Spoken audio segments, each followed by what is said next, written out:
नमस्कार, मैं हूं खुशबू कुंभट और आप सुन रहे हैं राजस्थान सुपरफास्ट न्यूज। तो आइए बढ़ते हैं आज की ताजा खबरों की ओर।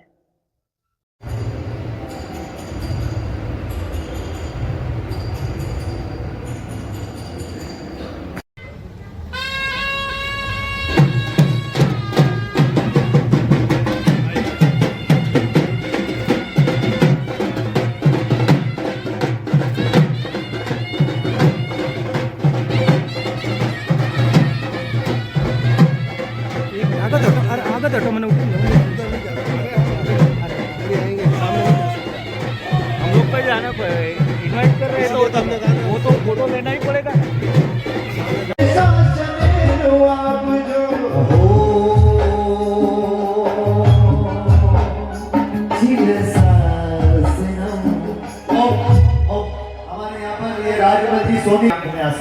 हमारे यहाँ पर एक उमर परिवार है, पटनाला जी उमर कि आपको बाईपास इसी तारीख को कराना है। उस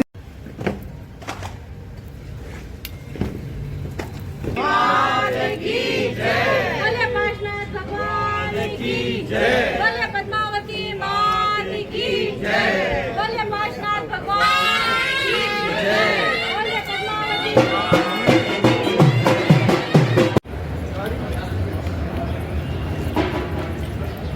नहीं यही है, अंदर से नहीं रहे। अम्मा आगे आ जाओ ना।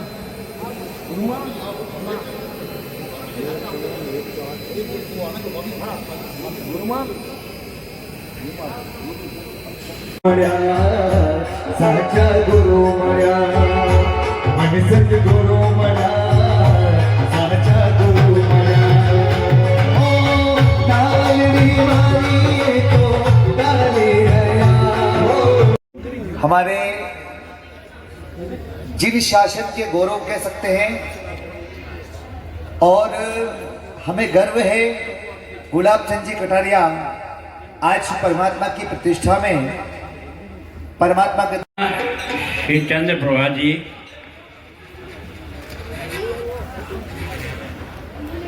जगत कल्याणी माँ पद्मावती के जीवन चरण उपासिका गुरु मैया आचार्य श्री चंदन प्रभा जी को उनके त्याग, संयम, ज्ञान, समाज के प्रति निस्वार्थ सेवा को समर्पित होता है। उसमें उनकी तपस्या, अहिंसा और आध्यात्मिक मार्गदर्शन की प्रशंसा की जाती है। राष्ट्र अहिंसा और नैतिकता की स्थापना की भूमिका की प्रशंसा की जाती है। समाज हित में योगदान, आध्यात्मिक मार्गदर्शन, समाज को धर्म और अहिंसा के मार्ग पर चलने के लिए प्रेरित करने हेतु किए गए समाज एवं धर्म को समर्पण भाव से अनुमोदनीय कार्यों को देखते हुए माँ कल्याणी की पदवी से अलंकृत किया जाता है।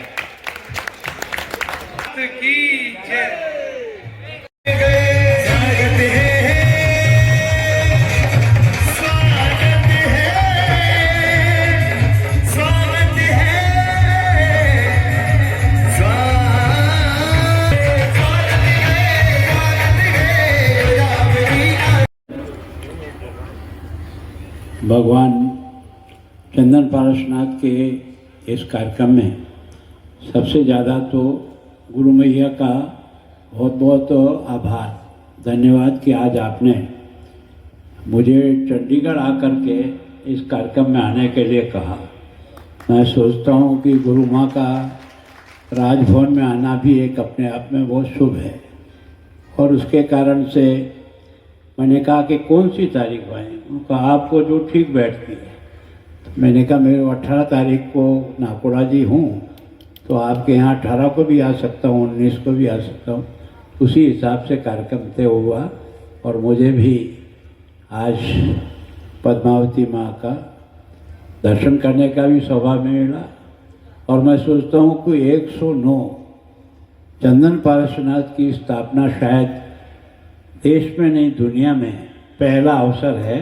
इसके लिए भी एक गुरु माँ का और सब भक्तों का बहुत बहुत अभी गुरुदेव विजय सुरेश जी जो उपस्थित है यहाँ, मैं पहले भी आपके कई बार दर्शन किए हैं।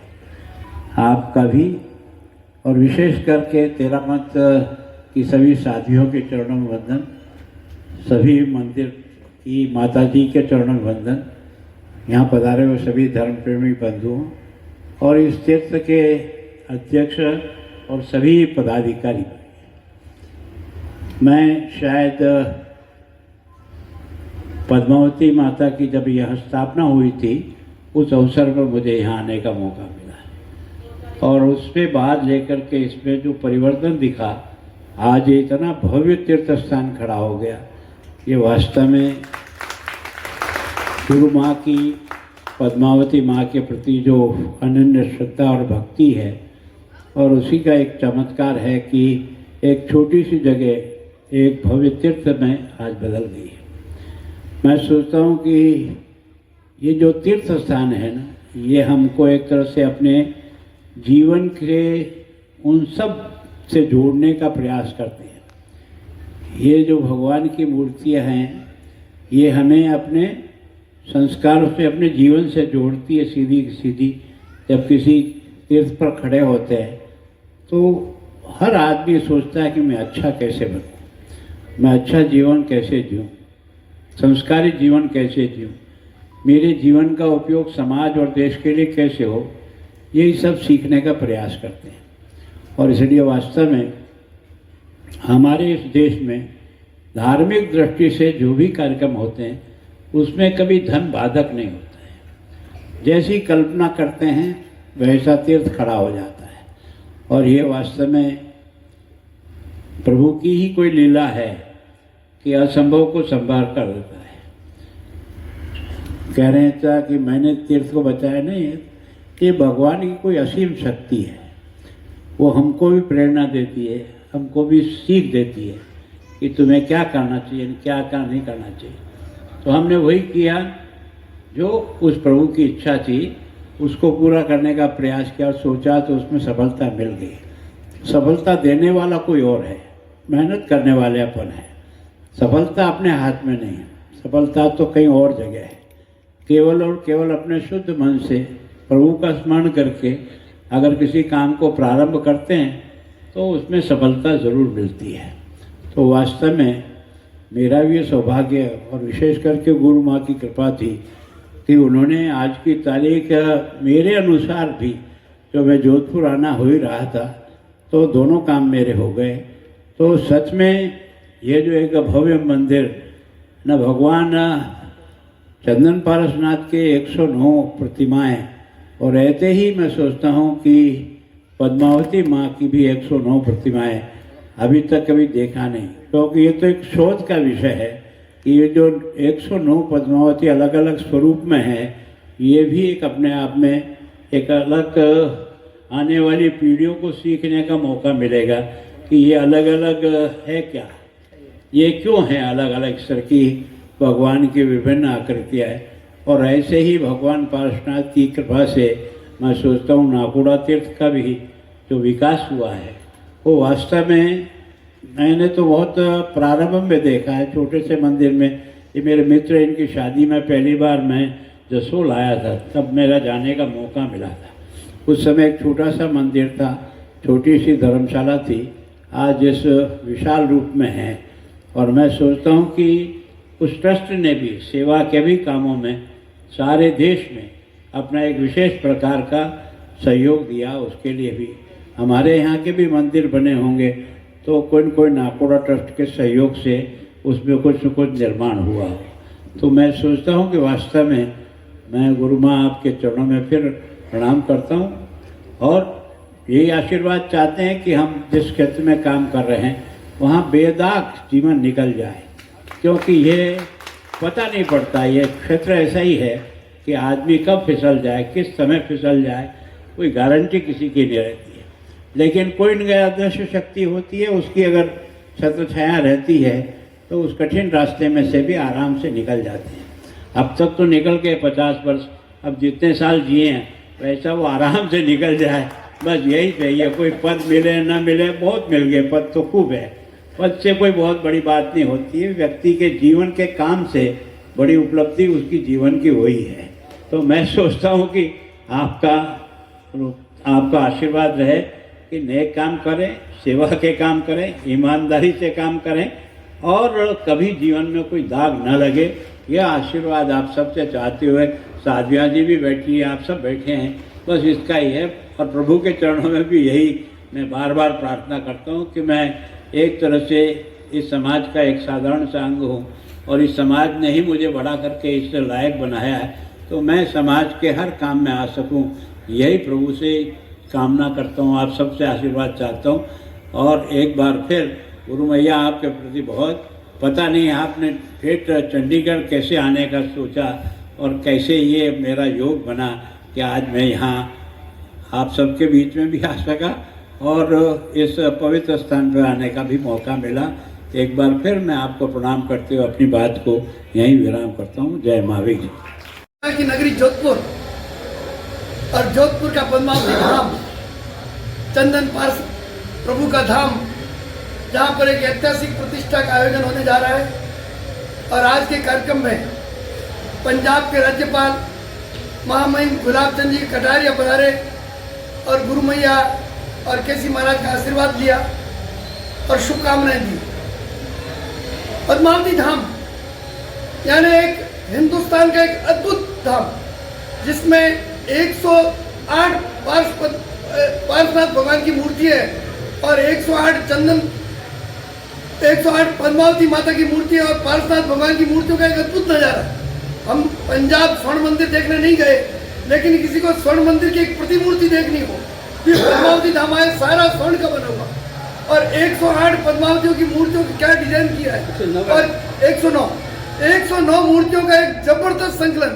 यानी हिंदुस्तान के अंदर 109 पार्श्वनाथ का कहीं भी मंदिर नहीं है और 109 पद्मावती के विभिन्न रूप, इस प्रकार का रूप भी कहीं देखने को नहीं मिलेगा।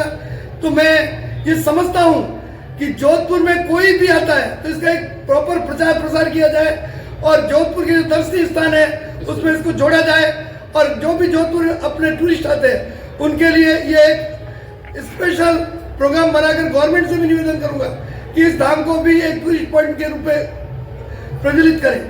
बहुत बहुत धन्यवाद। भैया ने यहाँ 2011 में पद्मावती की इस मूर्ति की जब स्थापना हुई थी तो मैं उस कार्यक्रम में यहाँ उपस्थित था। वो प्रारंभ था।